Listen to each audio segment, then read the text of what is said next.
aku Dika Sabrina dari Tulungagung. Hari ini aku lagi bareng sama Kapan Lagi Dangdut dan kita mau ngobrol-ngobrol santai. Aku jadi di sinden tuh dari SMP kelas 1. Aku beralih ke genre dangdut itu aku SMA kelas 1 juga. Jadi kenapa kok aku memilih untuk melanjutkan karir di penyanyi dangdut? Karena ingin mengepakkan sayap lebih lebar lagi. Biar lebih banyak dikenal masyarakat juga.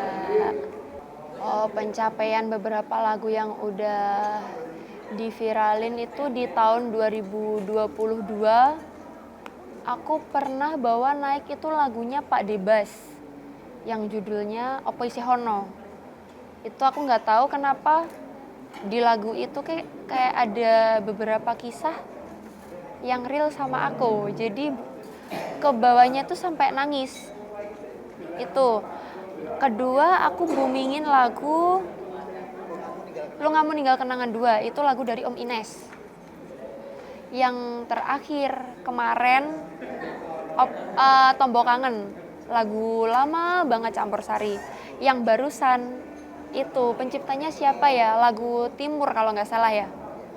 Yang seceritakan itu. Sampai sekarang kalau disuruh nyanyiin Opo Isih Ono pasti masih nangis. Nggak bisa apa ya? Aku nggak bisa lolos bawain lagu itu, pasti nangisnya. Kalau menurut aku konvensional dangdut klasik itu aku dengerinnya dari itu nggak sih, dari aransemennya satu, yang kedua dari kayak ketipungnya tuh banget sama dangdut koplo yang sekarang. Kalau dangdut koplo yang sekarang itu jatuhnya kita nyebutnya kayak ke arah jandut dan musiknya lebih rame, bener. Kalau yang sekarang musiknya lebih rame. Kalau yang aku suka dengerin tuh sebenarnya ke arah yang campur sari.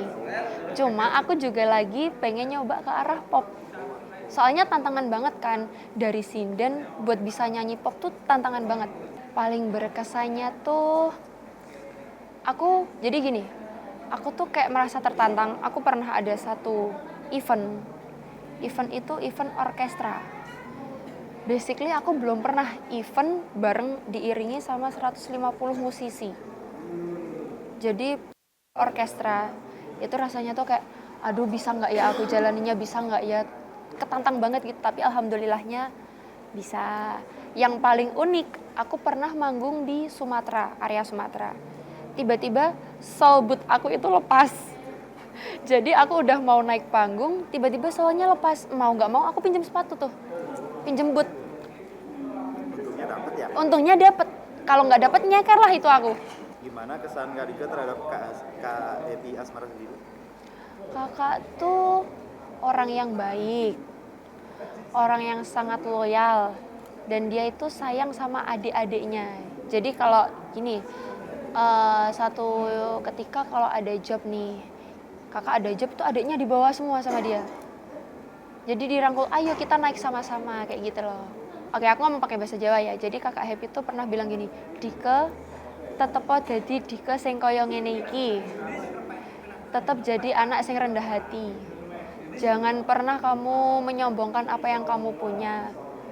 Dan tetap belajar agar bisa memperbaiki diri. Dan itu sampai sekarang masih... Sampai sekarang ingat. Oh iya, ada pengalaman mistis nggak sih selama jadi sinden wayang? Atau ada ritual khusus itu sebelum dan sesudah nyinden? Oh, kalau itu nggak ada, tapi kalau pengalaman mistis ada. Jadi ada satu ketika aku tuh ada jobnya itu memang bukan event yang gede. Kayak kalau di sini jaranan tahu? Ya. Itu. Aku kan anaknya sensitif banget ya sama hal-hal kayak gitu. Oh iya. Jadi tiba-tiba tuh kayak aku tuh manggung tuh kayak sadar nggak sadar gitu loh. Setengah sadar? Menurutku tuh aku tadi tuh datang kayak orang-orang tadi tuh banyak loh, tapi ketika aku naik panggung kok nggak ada orang kayak gitu. Merinding. Kayak gitu, makanya tuh aku kayak agak sensitif kalau sama hal-hal gitu. Waktu itu terus buat ngatasin itu ada nervous atau ada... Nervousnya sebenarnya enggak sih Kak, lebih ke ayolah fokus gitu. Biar nggak, itu kan sebenarnya salah satu yang membuat kita hilang fokus kan karena kita nggak bisa fokus sama diri kita kan. Kayak kita ke distract sama yang itu, ke distract sama yang ini gitu loh. Dalam tahun ini impian terbesarnya bisa sukses bareng teman-teman. Mungkin apa yang kebutuhan belum bisa kebeli tahun ini kebeli. Amin. Semoga aja tambah baik-baik lah doanya pokok tahun ini.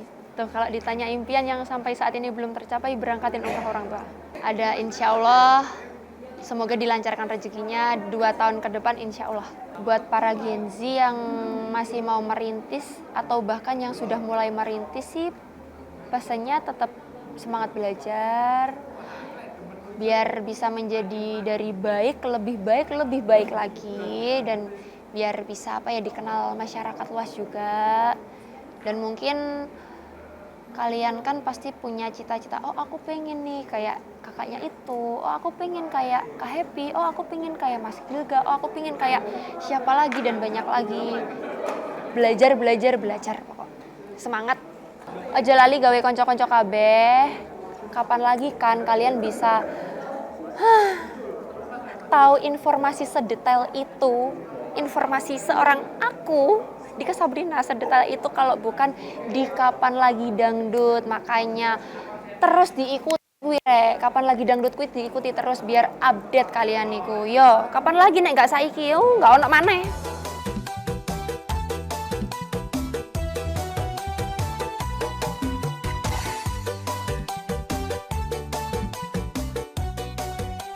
Hari ini tuh spesial konten DS Musik, konsep baru dan juga aransemen baru karena yang sebelumnya aransemennya tuh ke orkes Melayu, kalau sekarang diganti ke home band, ke ambiar, biar lebih seru. Yang rasa beda tuh kayak feel-nya. Jadi kalau di konsep lama tuh kan jatuhnya ke orkes Melayu tadi, jadi lebih kerasa ke ketipungnya ya. Nah kalau sekarang ini lebih balance karena si drum sama ketipungnya kepisah. Ambiar sih, pasti pada goyang semua. Dan setiap kita konten, kita tuh nggak pernah ganti gedung karena sudah ada fasilitas dari manajemen, namanya Gedung Trending 1.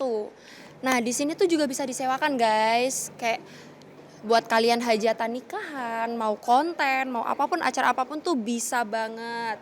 Dan kalau mau ngejob aku ya ke aku dong, masa ke Inem yang ada di dapur gak mungkin.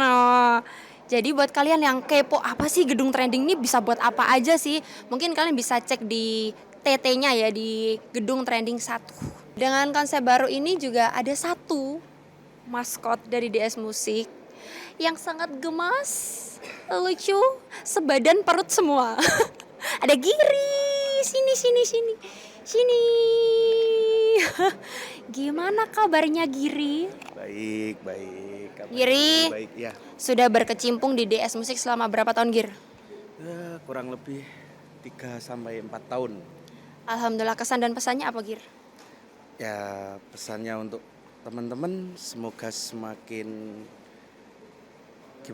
giat kita latihan, giat kita berkreasi, semakin top lah, semakin sukses DS Musik ke depannya. Amin. Perbedaan itu banyak sih Mas, banyak dan signifikan, terutama dari segi aransemen, segi kita sama antar pemain, itu cukup signifikan yang saya rasakan selama kurang lebih 3 atau 4 tahun lah sampai saat ini. Harapannya kedepannya sih bisa tembus sampai panggung besar, festival, biar lebih dikenal masyarakat juga kan, biar nggak kita cuma di YouTube gitu. Kalau dari gini? Kalau harapanku lebih melalang buana lah. Amin. Enggak di sini saja. Iya betul. Kita harus berprogres, berproses, lebih baik lagi, lebih giat lagi. Boleh dong Gir, main bentar aja. Prapapet gitu.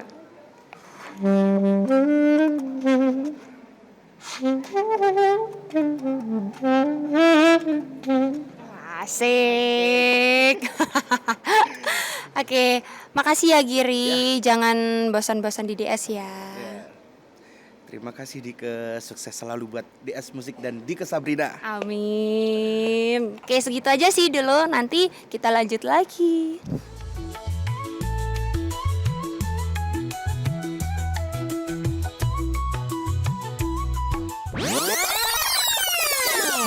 Halo, aku Dike. Ini aku lagi persiapan retouch hairdo sama mau retouch makeup. Persiapan konten selanjutnya.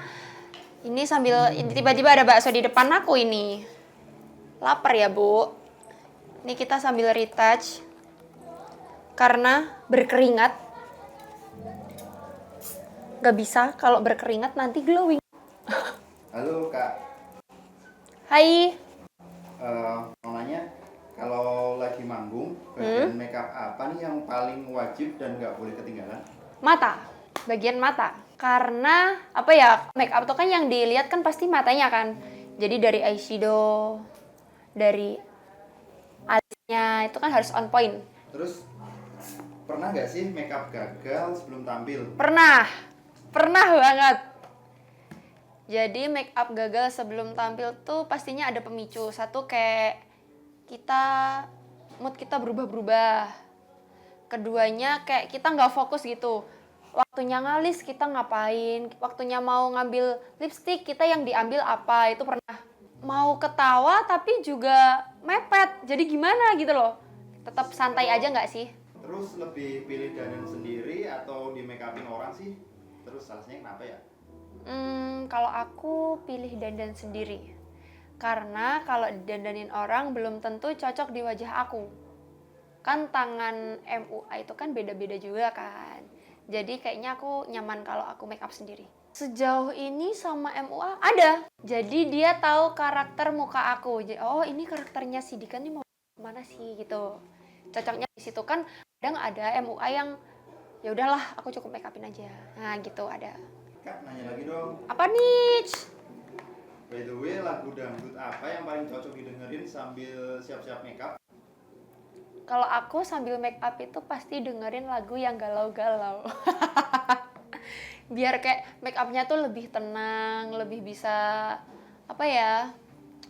Jadi kalau sebenarnya bukan dangdut sih, lebih ke ambiar. Jadi kayak satu lagunya dari Kak Happy yang judulnya Api, itu kan lebih ke arah galau kan. Itu cocok banget tuh buat nemenin make up. Kayak jadi slow gitu loh. Kayak make up tuh jadinya santai, nggak keburu-buru banget. Menurut kakak, lebih susah jaga penampilan atau jaga stamina sebagai penyanyi dangdut? Susah jaga penampilan. Karena apa ya, mau nggak mau kan kita yang yang ditunjukin kan penampilan kan. Kalau stamina mah kita bisa minum vitamin. Sebelum perform kita bisa infus. Gitu sih. Kayaknya kita sambil makan bakso aja ya biar nggak. Ini nanti kalau dibiarin lama-lama juga dingin kayak sikapnya dia ke kita. Anjay. Aduh. Pasukan sakit hati nih. Kenapa kok harus bakso? Karena aku suka bakso. Aku kalau ke Malang tuh pasti itu loh bakso yang gerobakan itu loh. Oke Kak Dika, mau nanya nih, kalau lagi kulineran, makanan apa sih yang paling nggak bisa kamu tolak? Bakso. Bakso terus. Meskipun di jalan ada mamang-mamang bakso yang di pinggir jalan tuh, aku lebih baik minggir beli bakso dulu. Habis itu lanjut perjalanan. Kalau makan bakso suka yang pedes apa enggak sih? Pedes banget. Aku anaknya pedes. Kan ini sebagai penyanyi dangdut ya. Kamu lebih sering jaga makan atau bebas makan apa aja? Kayak gorengan gitu mungkin? Oh, aku kalau gorengan nggak terlalu sih. Tapi kalau bakso mau sehari 5 kali pun juga ayo. Tapi kalau gorengannya pangsit buat bakso, mau-mau aja. Tapi kalau yang itu loh, gorengan yang kayak tempe mendoan, terus kayak tahu yang ada isiannya itu, terus sama apa, weci. Nah itu kan minyaknya banyak banget toh. Makanan terenak yang pernah kakak coba waktu manggung di luar kota itu apa? Yang paling ngena? Aku inget nih. Aku pernah bulan apa ya? Bulan Januari tuh ke Lampung. Itu loh makan sambal yang dicobek besar. Sambal apa itu namanya ya, lupa aku. Itu enak banget sambalnya. Yakin di Jawa Timur pun nggak ada. Sambalnya tuh sambal segar, sambal yang masih kayak cabenya, tomatnya itu mentah semua, belum digoreng. Terus dikasih apa ya? Dia tuh pakai tomat yang kayak tomat cherry tapi bukan tomat cherry. Tapi enak banget, enak banget. Kalau di sini apa ya namanya? Nggak ada yang sama. Enak di Lampung enak, tapi nggak tahu, lupa namanya. Oke, balik lagi tadi kan suka pedas. Kalau dibandingin sama manis, pilih mana? Pilih pedes. Kalau pedesnya masih normal sih nggak ada ya. Tapi kalau udah aku nggak kuat, terus aku paksain, itu pasti mules. Setelah kulineran begini, biasanya kakak langsung kerja lagi atau pilih istirahat dulu sih? Langsung. Agak ngaruh ya, ngaruhnya sih lebih ke ngantuk ya. Perut kenyang, ngantuk datang.